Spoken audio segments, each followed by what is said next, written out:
Hello everybody, welcome to the ultimate guide to the Epcot festivals. There are 4 different Epcot festivals that run throughout the entire year. In this episode, we are going to show you everything about these festivals, from the shows, to the food, to the drinks, to the entertainment, everything that you could ever want to know about these amazing festivals.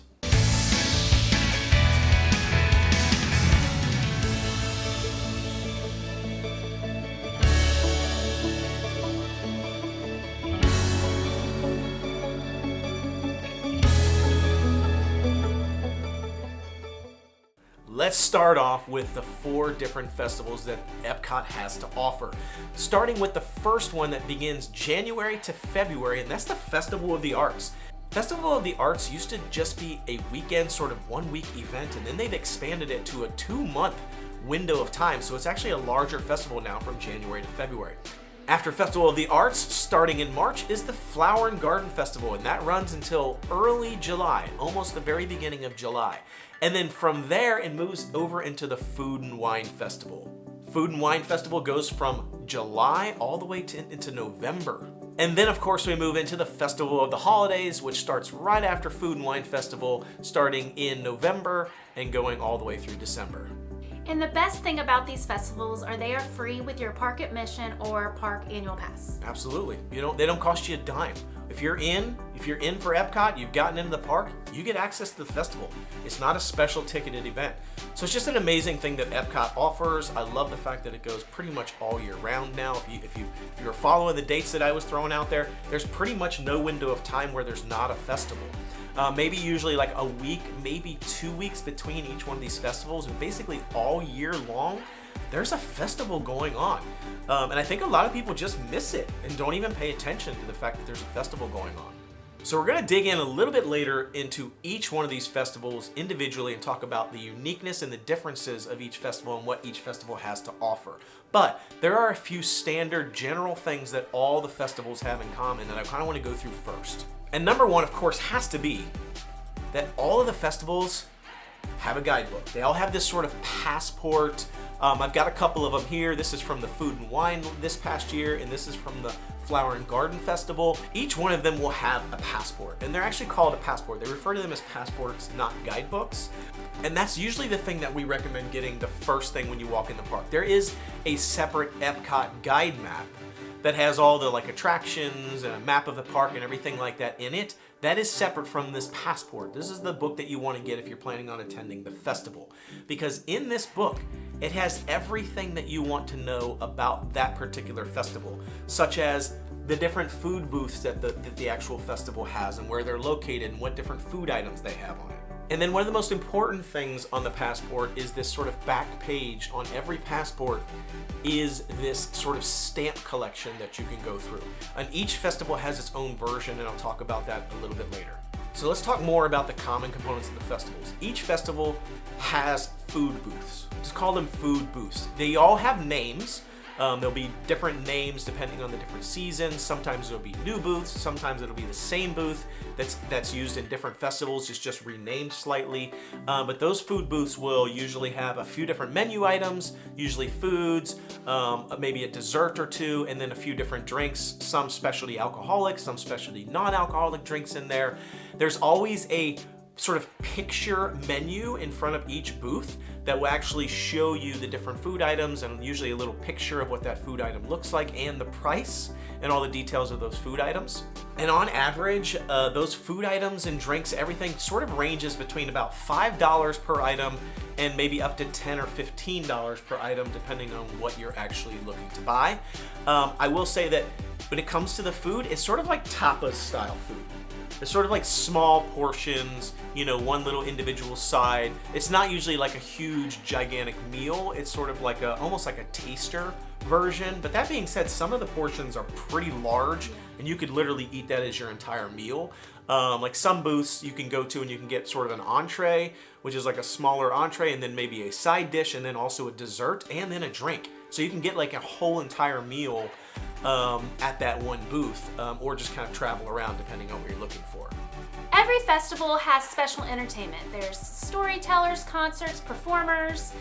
There's some big names at the concerts, like Boys to Men, I heard is going to be at the Food and Wine Festival this year. And then there's storytellers over the holidays for like the different countries, and they celebrate each country how they would celebrate.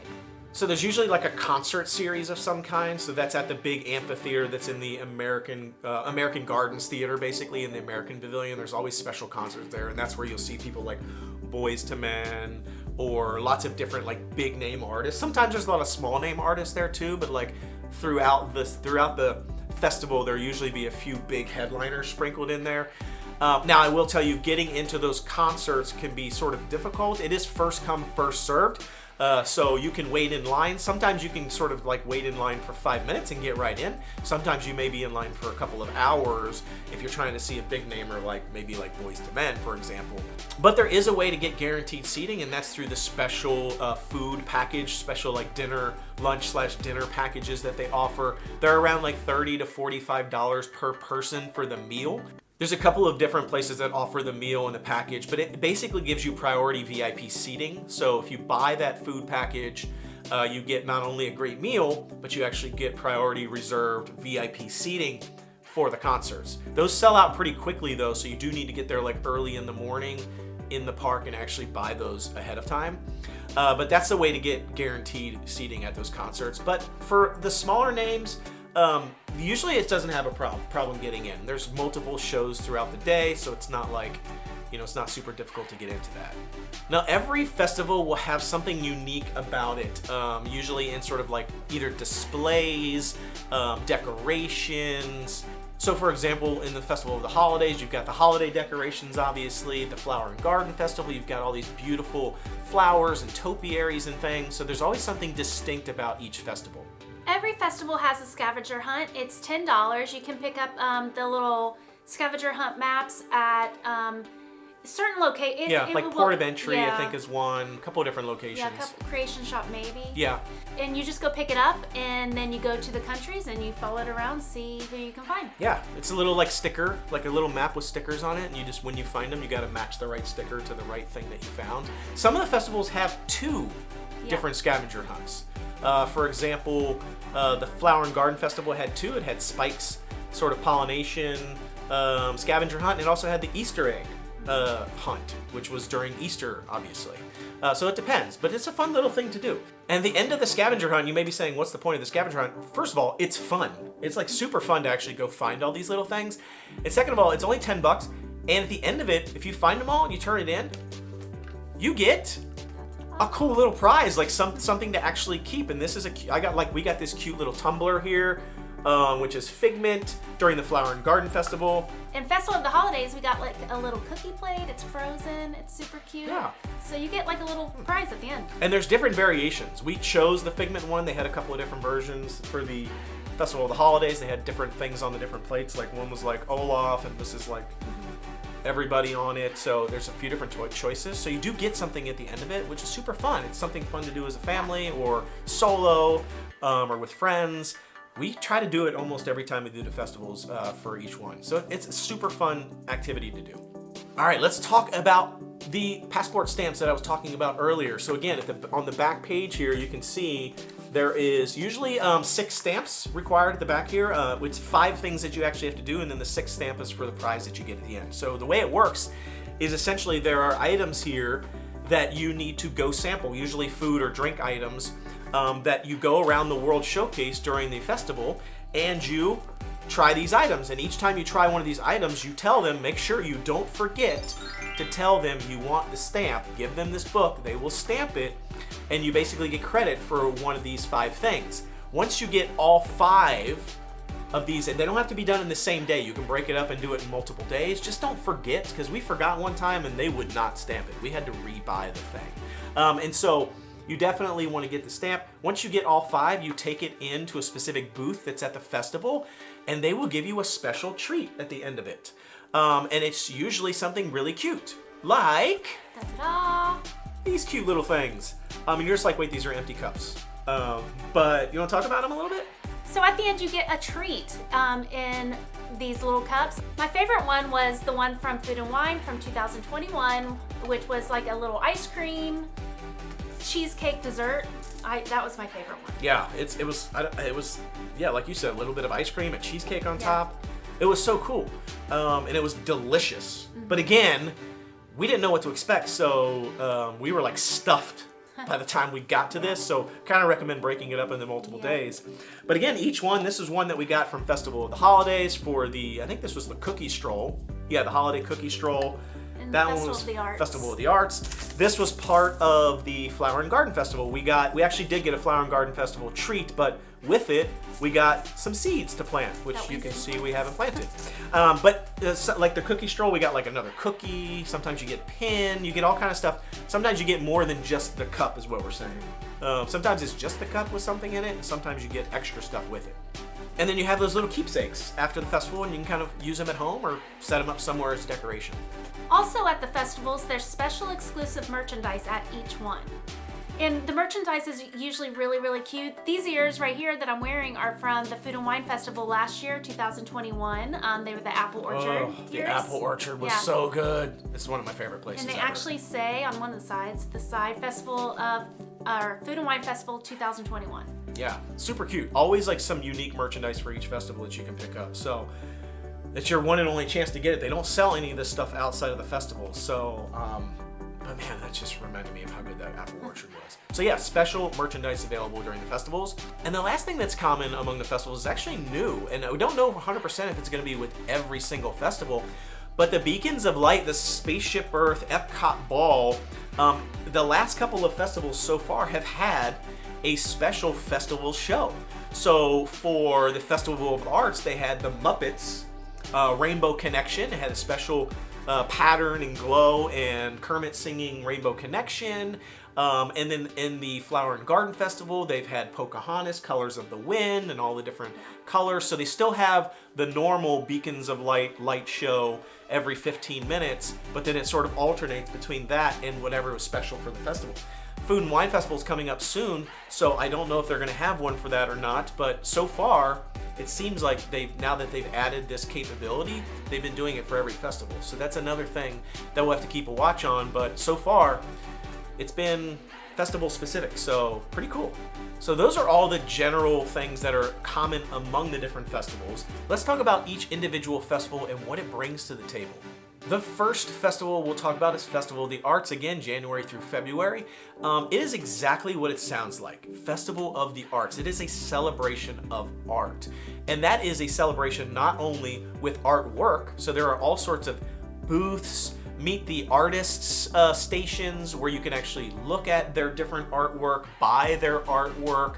A couple of other things that the Festival of the Arts has is different activities for like painting. So there's actually a paint by numbers experience where you can actually go and you can paint and it creates like this giant mural. Everything from carvings to pottery to like paintings, all this artistic stuff that you can actually look at and buy and meet the artist and have the artist sign their artwork as well.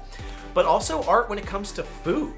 All the food that's available at the different booths is very artistic, which does usually mean slightly longer wait times at each of the booths. That's one of the downsides of Festival of the Arts is that, actually there's two downsides. One is I feel like it takes longer to get through the lines at the food booths during Festival of the Arts because all the food is so meticulous.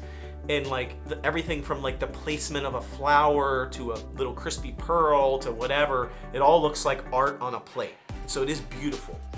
The other downside is it doesn't always taste that great. So they over-index, I think, a little bit more in the visual aesthetic and not so much in the flavor of those dishes. So that's sort of the pros and cons with that particular festival. Again, they do have specific merchandise that you can buy, lots of different things. Like there are big things, like huge like tables and things you can purchase all the way down to small little beads and stuff. So a lot of different cool things that you can buy. There's also, which I think is a really cool thing for Festival of the Arts specifically, is the photo opportunities. They usually have a lot of like really cool, elaborate photo booths set up where you can get pictures. It's like real life paintings. Yeah, like in the last festival, you could be in like a Salvador Dali painting and put yourself into it. Yeah. So it's like really cool. And then they also have special photo pass opportunities as well that cast members will be taking pictures of. The next one is the Flower and Garden Festival. It has beautiful topiaries, gardens. There's a butterfly house with real live butterflies all flying around you with chrysalis in there, and you can sometimes go in, and we've seen multiple times the butterflies actually coming out. So it's really amazing, and I think it's beautiful. It's the most beautiful festival there is by far. I think it's the prettiest for sure. Maybe a close second is the Festival of the Holidays with all the lights and everything, but like from a just like nature perspective, like Flower and Garden Festival, that's what it's got going for it. It's like really pretty, and there are special like booths where you can buy a lot of like flower and garden stuff. They actually, interestingly, they sell a lot of things during the Flower and Garden Festival that are like, if you want to go garden yourself, like you want to go out to your house and like get in the garden and like dig, like they sell like gloves and like tools and hats and aprons and all this kind of stuff with flower and garden specifically all over it. We don't do any gardening at all because I couldn't keep any plant alive. If you offered me $1 million and said keep this flower alive, it would die. I have a brown thumb. I couldn't. I just can't do it. Literally and figuratively. But like, it's a cool festival for people who just love looking, like a great stroll through the festival. Again, they have great food and everything too, but like specifically Flower and Garden. And a lot of the food at Flower and Garden tends to be heavier on the vegetables side. Like there's a lot of vegetables and fruits, even flowers infused into some of the foods. Yep. So again, it's all very interesting. It's just a pretty festival. That takes us to the next festival, which is the Food and Wine Festival. And I mean, it's exactly what it says, food and wine. It is all about the food. It is all about the wine, the beer, the specialty cocktails. It is, without a doubt, for me, I think, the best festival when it comes to food and drink. If you're looking for the best food and drink, that's the festival to go to. That being said, there's not a whole lot outside of that. It's probably the festival with the least interesting activities and things to do because it's really about the food and the wine. Food and Wine does have some special activities though. It does have like special wine tastings and cheese tastings and things like that, but usually those are extra in additional cost. So while everything else is mostly included when it comes to the festivals, Food and Wine's a little bit bougier. I'm just gonna say it. Food and Wine is a little bougier. So when it comes to Food and Wine Festival, again, there's not a lot of activities to do that are not paid activities. So that's the weakest part of that festival. Most people will actually say, if you're gonna skip one festival out of the 4 festivals, the Food and Wine is actually the one to skip because there's the least to do. I don't know that I agree with that because it is the best food and drink of all of them. So if you're looking for like really good food and drink and wine experiences and cheese tastings and things like that, I do think it's a great festival. Again, it's a little bougie. It seems a little bougie when it comes to compare it to the other festivals. But if you're looking for like a lot of kid-friendly activities and things to do, it's probably the weakest. And that brings us to our last festival, the Festival of the Holidays. That's his favorite. Festival of the Holidays. I love the Festival of the Holidays. It's my favorite. I think it's my favorite, I think. When it comes to the food, it's not my favorite. Food and Wine's my favorite when it comes to food. But Festival of the Holidays is my favorite because I love Christmas time. I love the holidays. I love the season. I love everything about it. Festival of the Holidays is exactly what you would think it is. It's Christmas in a World Showcase. Like everything about it feels homey and warm and cold at the same time, and just hot chocolate on a wintry day. It's just so good. I love Festival of the Holidays. One of my favorite things about the festival is the lights. It is lit up like Christmas morning, 100%. There are beautiful light displays all throughout the entire World Showcase in all the different areas. They have storytellers, as she mentioned a little bit earlier. So each country has a unique storyteller that will actually tell something culturally relevant to that country. So you have like Santa Claus, obviously, in the American pavilion. You have Saint Nick in the France pavilion. A lot of different ones that some of them I've never even heard of before. There's also like Father Christmas over in the UK pavilion. He does this really cool thing. It's just amazing.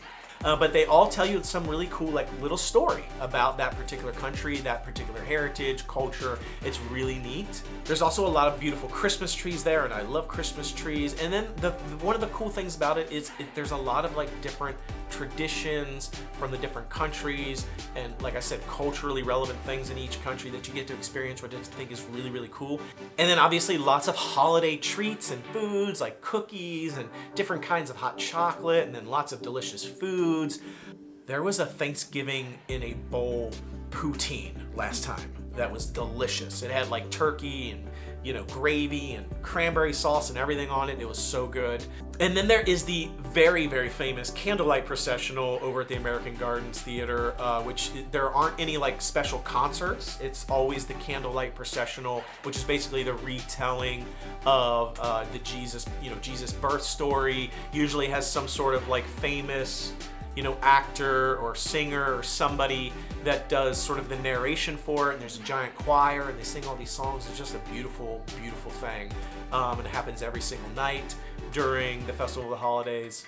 I can't say enough good things about Festival of the Holidays. I love it. It's my favorite festival by far.